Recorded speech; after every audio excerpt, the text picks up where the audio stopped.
if you're at your breaking point, really listen to this. So about 2 to 3 years, no, about 3 years ago, I was sitting in a class in college. I walked into my psychology class first day of the semester, and the first question the teacher gets up and said in class, "Hey guys, so why are people with bigger feet smarter than people with smaller feet?" And then she was like, everybody was talking to each other and trying to give answers, and I'm sitting there, be like, "Yo, I'm not happy. I'm not liking what I'm doing, and this is right here. If it's something stupid, if it's something that I'm not gonna feel like I'm become like a genius after it, I'm leaving." And then after 30 minutes, she gets up and she's like, she asks the question again. People answer, and she's like, "Well, people with bigger feet tend to be older than people with small feet." I got up, put on my backpack, dropped all my classes. I'm not even joking. Never stepped back foot again.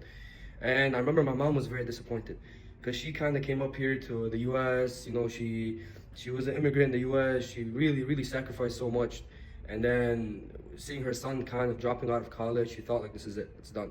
Like all her years went to waste. And then from when I dropped the classes, I remember I told myself, I'm like, I'm gonna believe in myself. I'm not gonna second guess myself. And at the whole time, no matter how bad the risk looks and how negative everything looks, I'm gonna stay positive and I'm gonna keep pushing. And I'm gonna be used to being alone. Because honestly, you really wanna change your life, you really wanna believe in yourself, you really wanna become a different version of yourself, you have to be by yourself. You have to isolate yourself for a while. You have to get away from everybody. You have to become a new person before you could go out there and make new friends. You know what I mean? Because your habits and your surroundings, they're everything.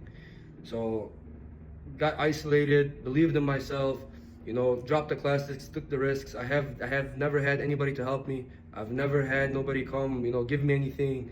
I don't have a father to open up a shop for me. I take care of my family, you know what I mean? I'm the breadwinner. I take care of everybody around me. And it was because of such a hard times that we saw when I was younger that kind of got me to this point. Like, I don't want to be average. I want to believe in myself. I believe this world has so much to offer.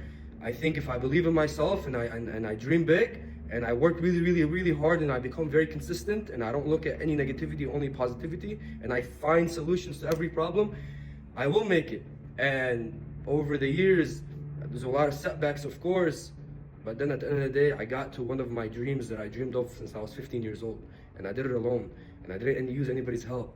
And nobody can come say, "Oh, I did this for you." No.